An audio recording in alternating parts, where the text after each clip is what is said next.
我们结婚36年了，一直挺好的。他从退休以后吧，参加了一个跳舞队，迷上了跳舞，和一些异性朋友在一块儿说一些暧昧的话，我就接受不了。我感觉这样的日子过不下去了。掌声有请这一对，有请。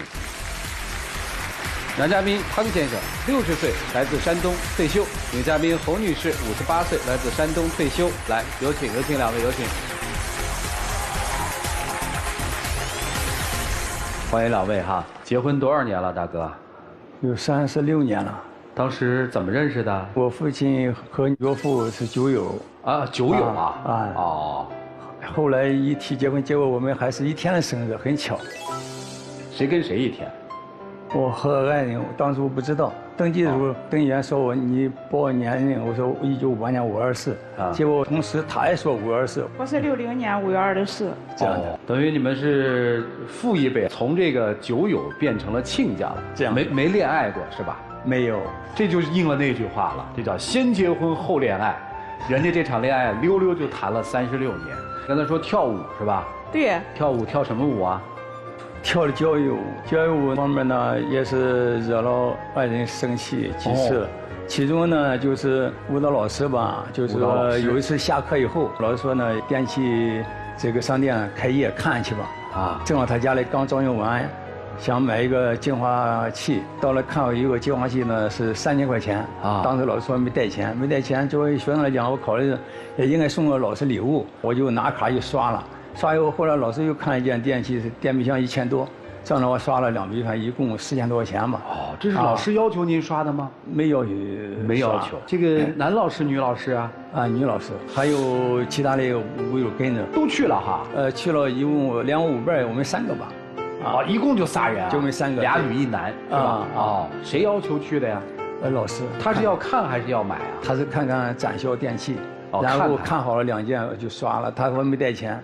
他还没带钱，对，他要买东西来不带钱，就带您去了是吧？您就刷了。钱包哈。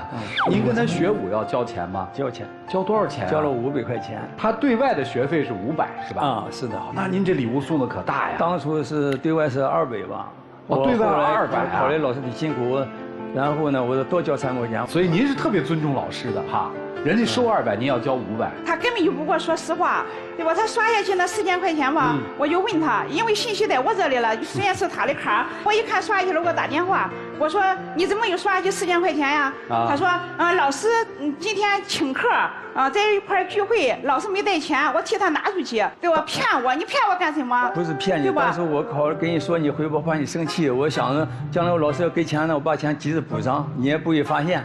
是吧？同时呢，老师还会给钱呢。我想着买电器，老师我钱给了的话，我就补上了。如果不给的话呢，我再跟你说事情。您的意思是当时是把钱借给老师的是吧？当时来讲，也不存在这个借这两可的意思吧。就是老师给呢，我就这不给我就能送给老师了。同时这个4000多块钱，他是其这样的，其中有5、6个舞友吧，知道以后就分担了那个接近2000块钱那个电器。第2件。这个3000块钱呢，就是我自己承担。后来我舞伴吧在里边看一看，我承担太多，他就离开他们5、6个舞友，就给我一起分担这3000块钱。我们2个等于一人1500。这样的，就我总共拿了下1500块钱。你说他给你了，对吧？那钱给谁了？信用卡是我还的，你知道吧？咱们现在说人的事儿，不说钱的事儿啊。人怎么样？我人对他忠心耿耿。这小片里可不是这么说的。主任，你看我掏这钱，我就这多少钱？这10块钱都没有。不是问你人，我人也好好的。人好好的，但是小片里可不是这么说的。对呀，你老是骗我，对吧？你出去跳舞，我也不反对你，对吧？你去跳为了锻炼身体，因为你说有高血压有什么这不好那不好，对吧？我也支持他去。这去了以后呢，对吧？和一些异性朋友在一块，你不要说那些亲密的话，什么暧昧的话，对吧？微信里边你天天光给手机过，你还给我过吗？对吧？里边说什么我爱你了，我想你了，又是抱抱了，对吧？这种话应该给谁说啊？这样的，我是群主，好多群友呢在里边吧，人家发大哥，我也得喊小妹，很友好的问候，得友好的回复才对的。那人家叫你干什么去，你也去吗？他发抱抱的片是那图片，你不能规定人家你该说什么话，该发什么图片吗？是吧？也规定不了每个人，个人有个人性格。那他还发了我爱你了，小妹。他说哎我小妹我那个说我这个，哎呀这怎么说呢？就是说你是不是也回了我爱你？对，说是我很友好的回过来。这好像不是个友好问题吧？这点我错了啊，我有杜绝这方面事，好吧？光说杜绝，说了几次了，你能改吗？你改过一次吗？能改。什么时候你也没改过，我能相信你吗？还有一次，对吧？我跟你要是一个清闲的人，我得去上班，我得为这个家。我那天下班下得早，我就坐车过去上那个地方找他去了跳舞的那个地方，对吧？到那一看呢，人家都跳舞出来了，出来以后让那别人都有人认识我，因为嫂子你怎么过来了？来这么晚？我说我刚下班，刚走到这里，人家都走了，我就站在大门口等他，人家都出来了，他也不出来。出来以后呢，开这个车拉这个女的出来了，那个女的呢坐在副驾上，她看到我在那站着吧，她停在我就坐到后边了。我上去以后啊，那个女的吓得哈，好像两个人说话支支吾吾的，还介绍这是你嫂子怎么地，那个女的就不敢说话。到红绿灯了。他说你要不在这下来吧，北边有站牌，说你从那个站牌上，坐车走就行了。那个女的也不说话，就下去了。下去了，我们俩就回家了。回家以后，我又看他的手机，那个人就用语音，用什么跟他说话。你看，快吓死我了。我都迷了。我6点还没到家，这是什么话？让我怎么去想呀？你当时是怎么想的呢？我当时就不相信他呀，他怎么说我也不相信他。所以您的推理是？我推的是，我说是跟他不是一般的关系。咋回事啊？推理是这样的，应该说我感觉是多想了，我感觉到没有什么。说话也不自然呀，对吧？说话是那种自然的情况吗？对吧？你跟别人在一块，别人跟我说话，我咋不让你怀疑呢？不是，那个是您舞伴还是？我有。那他怎么坐上的您的车呢？您不是答应拉人回家的吗？还是拉到站台那儿？他是我个人想象的，我答应他回家啊。实际上就是一块下来以后，就是把他捎到一段到公交车站，他就坐着走。我要不去也不用人家说送，你都自愿的把人送走，你知道吗？对吧？还有你那手机我拿着，对吧？给你打电话，我感觉就是这个女的。打电话呢，我说喂，我是你哪位啊？我是他对象。他咔哧把电话给我扣死了，他扣死了，又打了一次，我又喂，他又扣死了。他一听是一个女的接电话，他又扣死了。后来我一想不对，我就给他打过去了。我给他打了3次电话，他都不接，为啥呢？这个事你给我说了以后，我害死了。我说你打个电话以后我不在，我对象接你怎么不讲话？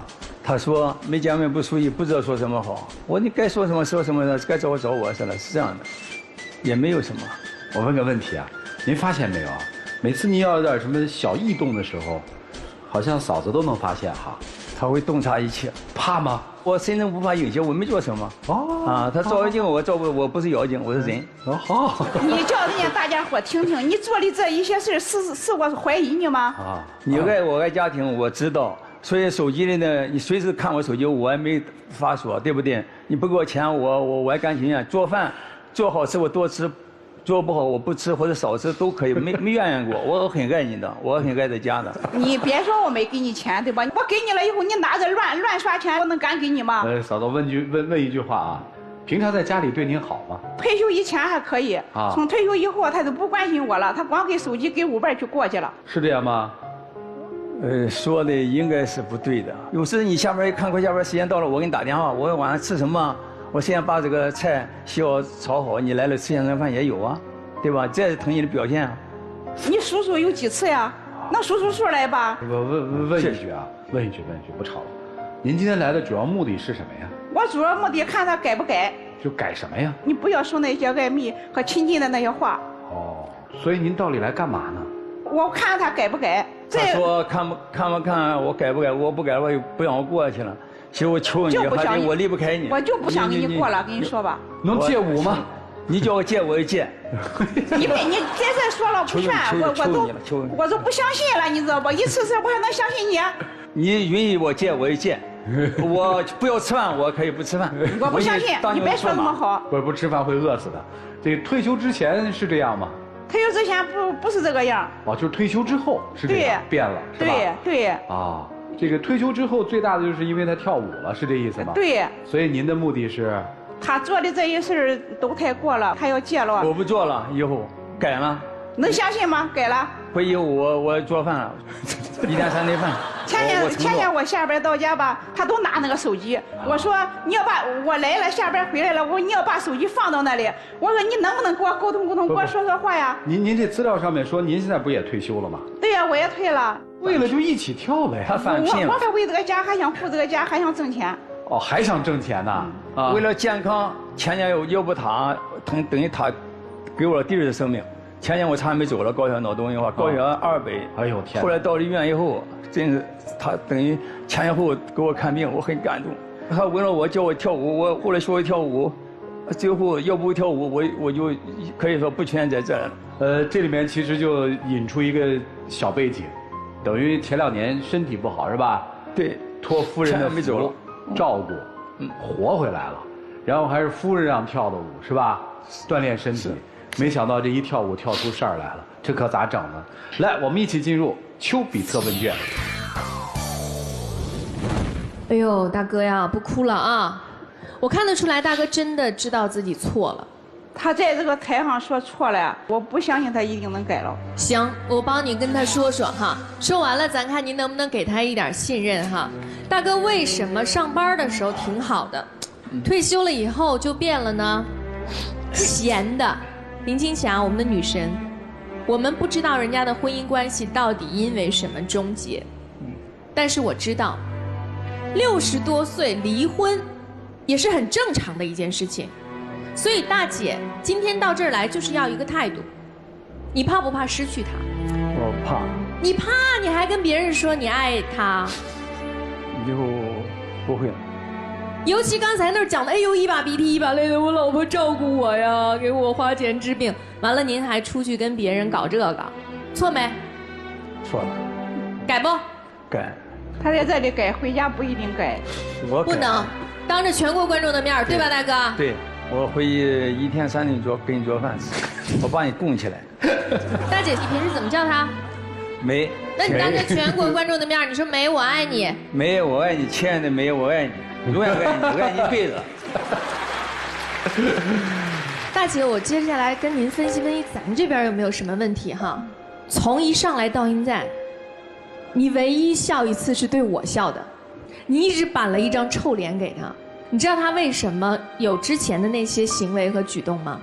他出去找存在感去了。你想想看，他为什么人家那老师收学费200块钱，他非给人500块钱？还不就是想老师多关照关照自己吗？多教教自己吗？你说一回家，你就给他摆一张臭脸，和他到外边去，人家那些老师们冲他笑得跟花儿一样，他怎么选？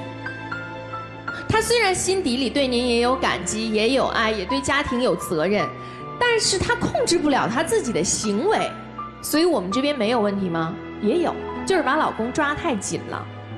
这么大一老爷们儿，兜里就10块钱，都没我儿子零花钱多。我回家把这些钱也交给我爱人，我一分不要。10块钱都得交了，对不对？我一分也不要。你看看，所以咱就是抓得太紧了，抓得太紧以后怎么样？适得其反。女人，攻城为下，攻心为上。你把你的柔情、你的体贴，多多少少给他一点，哎，时不时的丢出去一点。不全给他，因为你给多了他也嘚瑟。时不时的丢一点儿赚回来，丢一点儿赚回来，大哥就特别听你的。好，知道了。我觉得2位同月同日生，是多么大的缘分，面儿的都没见，就这么过了36年，是多么不容易的情缘。是的。所以就是珍惜，我希望你们改正。包容，祝你们可以携手与共，看尽这世间繁华。祝福你们，谢谢。好，谢谢专家。大哥就是典型的退休综合症啊。有的人呢是宅家里面管小孩了，还有的呢是出外交际去了，都是为了刚刚左阳老师说了找那个存在感。这个时候你刚刚好，跟他说，哎，你去学跳舞啊，他马上就进入那个分支。出去交际去了，哎，可开心了！你看，年轻时候都没见过那么多小妹妹，现在我见到了，可开心了。我知道你为什么不相信她，你别看她在这儿那么可怜兮兮的，对，这在家是小弟，出门是大哥，是他在外面是组织的核心吧？是出手阔绰，对，都可对吧？亲了。啊，可喜欢他了，是吧？对知心人，是贴心，是，你看你说的真对，就是这个样。是吧？就仿佛他自己干的一样。你这么说，我还年轻呢。所以大哥，你呀、在这儿别装可怜，真的，就是虽然你年纪大，但我见得多了。就在家里面，老婆管得很紧，然后出门的时候呢，对这个也阔绰，对那个也贴心，所有人跟你之间都有一个情感的联系。然后呢，为什么那些姑娘那么怕大姐呢？因为你一直在外面传输大姐是个母老虎。说白了，你不一定出轨了或怎么样跟人家怎么样，无非你就一直在说大姐对你凶而已。是朋友都知道我说我是妻管严啊，对嘛，所以你不断的说，以至于那些女的就吓到了，你们看到她就吓到了，无非就是这么一个情况。但是你们有没有发现一个问题，就是你们两个人之间互相已经没有情感交流了，你们已经互相不再为对方的情感支柱了。没有了。对，这是一个很大的问题。这是一个什么问题呢？就是越来越多在年纪大了之后，觉得因为我们是老夫老妻了嘛，所以我们只要满足相互的生活需求就可以了，而忘记了我们需要满足对方的精神需求。精神上面要互为支撑，也就是说，你要认为你唯一亲爱的是他，那么唯一亲爱的是他不是说说而已。你什么事你都想着他，你唯一想跳舞的人是他，你想去跟他看个电影，想跟他去旅个游。这叫互为精神支撑，对吗？所以我比较建议的，一般都是当我们退休之后，也别想赚钱，也别想交际。退休之后该怎么办？我们再去谈一次恋爱吧，就像年轻时候一样，我们重新再活一次，重新再谈一次恋爱。谢谢。好，谢谢陆琪老师。谢谢。来，单娜老师。您知道为什么您这么诚恳的认错？阿姨为什么一直不相信您？您知道吗？就是因为您表面功夫做得太好了，认错快，态度好，就是怎么看，怎么都觉得您说的不太像那么回事儿。我认为很实在，很正常。因为你认错太快，态度太好，而你的实际行动和你的表面正好形成了强烈的对比和反差，所以您今天在这儿表述的再无辜，决心再大，可能阿姨都不会太相信。说的再多，不如做一件事情。阿姨是属于什么呢？纸老虎，刀子嘴。我相信啊，您活到这个年纪，在你们曾经的过往，您还是幸福偏多的。对，是吧？是。您是属于被他捧在手上怕掉了，含在嘴里怕化了的那个感觉，是吧？是。一直都是受宠的，被宠的。是。突然间，哎，变了，怎么？宠别人去了，所以您今天来这儿的目的很明显，就是要找回曾经在家里被宠的那个感觉嘛。但其实，我们说婚姻最大的意义是什么？老来伴儿，婚姻最大的意义就是陪伴，陪伴是相互的。我就是希望你们二位是相互的，更多的去理解对方。走到这个年纪不容易，这辈子还能指上谁呀？指不上那些舞伴儿。您把陪伴和这个关心都给了别人，最后啊，如果您的太太寒了心的话，没人管您。那不会的。所以到我会对我爱人好的。对，所以到了这个阶段，把更多的陪伴、时间的陪伴、话语的陪伴、所有的陪伴，应该多多放在他的身上。是。好吧，让他再找回曾经那个被宠的感觉，就没那么多事儿。是。好吧，祝你们幸福。谢谢。好，谢谢单娜老师。来，涂老师。大哥今天穿的好像还是舞鞋。对，涂老师也是我的这个偶像，我就对跳舞就穿舞鞋来的。等待一个男人变成熟，这本身就是一个幼稚的行为。事实上证明，一个人这一辈子会有小的改变，但不会有太大的改变。一个男人成年之后走上工作岗位，如果他依然不成熟，那他这一辈子就是这么幼稚。大姐要想到，其实你在最初选择大哥的时候，就是喜欢他的幼稚和可爱，还有听话，所以你就这一辈子要为他操心，这是正常的。如果你又希望他可爱，又希望他成熟，变得像你心中所想象的那个样子，那大概是不可能的。你当初选择他，就大概注定了你这辈子要管理他的命运。虽然你管的也不是特别好，但是你也不要因此而失望。这位大哥肯定是大事没有，小事不断的人，所以他才会在你严格的管理之下，到外面去寻求存在感。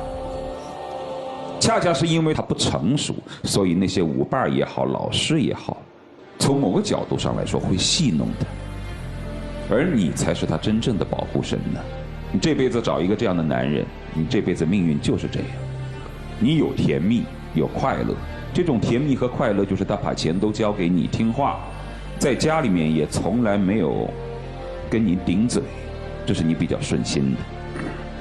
你比较操心的就是因为一直以来他都是幼稚的，所以他总会惹出这样或者是那样让你不高兴的事情。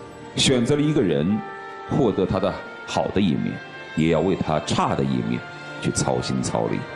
生活当中像大哥这样的人不在少数，有挺多男人这一辈子老了依然不懂事儿，依然会做一些很多像孩子一样幼稚的行为。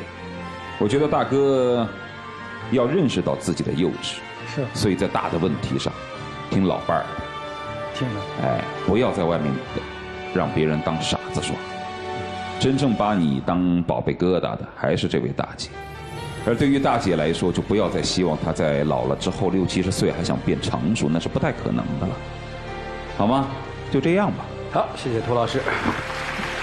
我突然就想到一个问题，这个问题大姐你可以思考，你怎么可能指望一个人，过去他一辈子按一个行为模式做，突然有一天你觉得这个不对的时候，你说你改吧，他能改吗？这个其实应该是年轻的时候就应该共同做的事情。可是如果我们仔细观察，你会发现，从年轻的时候，从恋爱的时候就没有一起这样度过。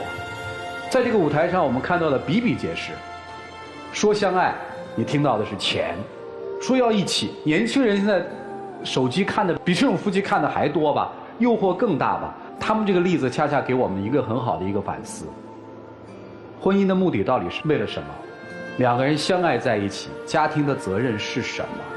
你会观察，你会发现，结婚之后一旦有了孩子，已经开始漠视和忽视对方，两个人的很多行为都绕着孩子转，于是就忽略了两个人之间的情感关照和依赖。所以当你退休的时候，孩子成了家了，结了婚了，要不然就是自己出去浪啊浪啊浪，要不然就是宅在家里面管第三代。为什么就这两条路呢？因为在我们年轻时候的婚姻生活和情感生活当中，我们其实已经走偏了。我们给婚姻定位的一个标准是稳定，至于真稳定还是假稳定，只要你是稳定的就好嘛。这对吗？您要离婚，您早离了。这36年，我相信这段婚姻是幸福的。其实几个细节就已经知道了。在回忆你们领证的时候，你们是共同甜蜜的回忆和叙述。老师问了，在他退休之前，你的日子好吗？你说是好的，所以我觉得挺幸福的。你愿意怎么着怎么着，不用跟我们说。离婚是您的权利，您要是能把这婚离了，我还真就佩服您了。其实我觉得聪明的女人，达到了目的，管教过了就好了，别较那个真儿，要学会鼓励教育。好了，接下来一起进入那几天喝古方红糖，真情60秒。亲爱的，请允许我这样称呼你，在生活当中没有这样称呼你。感谢你36年前嫁给我，选择了我，给我一个爱和儿女温暖的家。我捍卫这个爱情，捍卫这个家，为爱妻你特别写了一首七言律诗献给你。献给爱妻的诗，七言律：爱，人生天意夫妻言，甜酸苦辣鬼门关。为妻自愿长歌遍，此生无含笑开颜。爱字打头苦无边，以苦为乐夫妻甜。恩爱夫妻比蜜甜，夫君愿吃天下苦，带给爱妻幸福。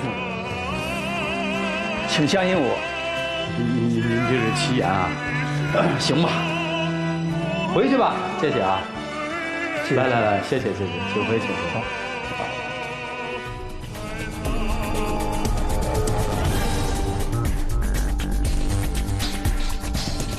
来，请关门。接下来我们来看看这对夫妻自己的选择。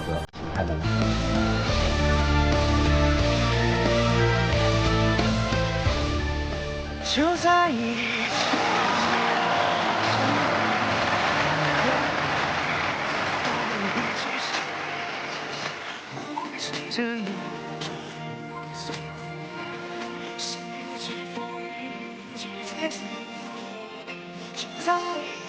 啥礼物啊？看一眼。行哦。大姐站这儿来。哎，给您的礼物啊。大姐，你不打开让他们搂搂？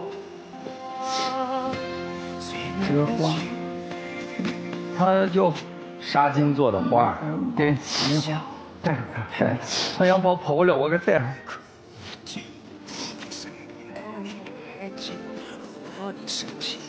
这，哎呦妈呀！好看。哎，大哥呀，口袋里连10块钱都没有，这哪来的钱呢？这个钱我还是来，有请我们小花婆，有请啊！还借人钱还没给呢。行，哎，